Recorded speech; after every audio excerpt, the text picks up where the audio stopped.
Mr. Chairman and Ranking Member. I think every member of this committee has seen firsthand how tight the current labor market is, particularly in rural communities, with too many vacancies and too few applicants.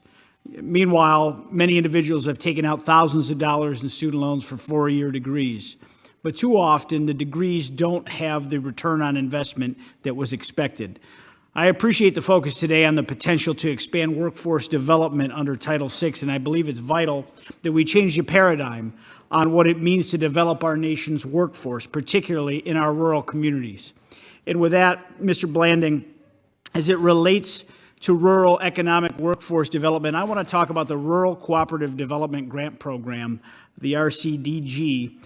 Since its inclusion in the previous Farm Bill from 2018 to 2022, this program has created over 3,000 jobs and has saved almost 5,000 jobs and has created 300 new businesses. How can we as policymakers improve upon programs like the Rural Cooperative Development Grant Program and continue to support workforce development and preserve our rural businesses? Thank you for that question, Congressman. And I think that's the crux of the matter.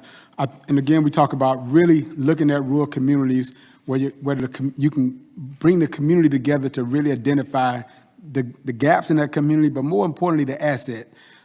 In these rural communities, they're really the lifeline of our nation. One asset for this country is forestry, as one example. And a lot of trees are in these rural communities.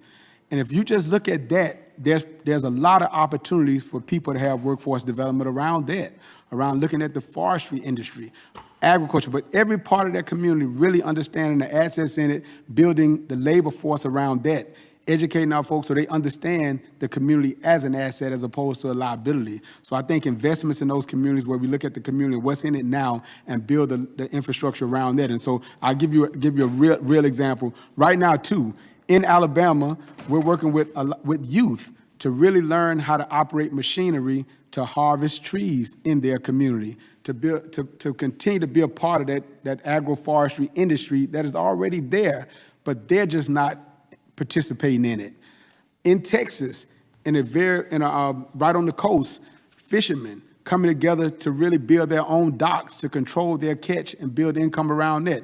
There are so many opportunities if people are able to be a part of the infrastructure, to be able to aggregate as cooperatives as one example. Because again, when you look in these rural communities, you're looking at small landowners, you're looking at limited resource folks, and cooperatives give them the greatest tool to aggregate, but to build businesses around what's already there, create income, and look at the job growth market from that standpoint. Thank you. Now, Mr. Holmes, we're constantly hearing about shortage of qualified workers in several industry sectors, particularly in rural America. In your testimony, you mentioned that according to employment data, 50% of individuals in the water industry will leave the workforce in the next 10 years.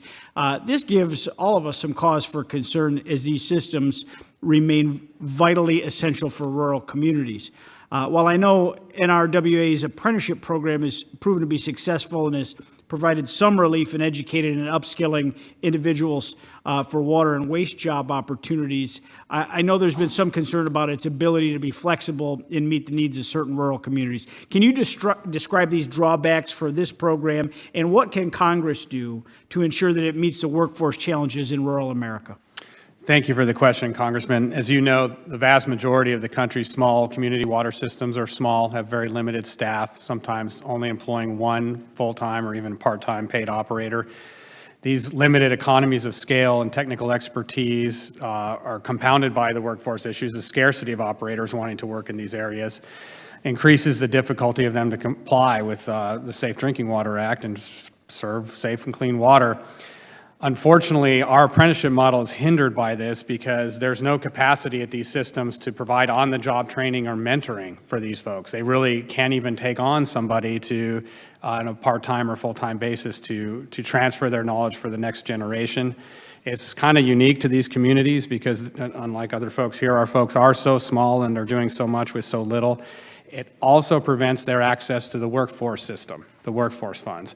So what I think Congress could do is provide additional resources for training and mentorship outside of the apprenticeship program for these communities. Thank you very much, and my time is little, so I'll yield back.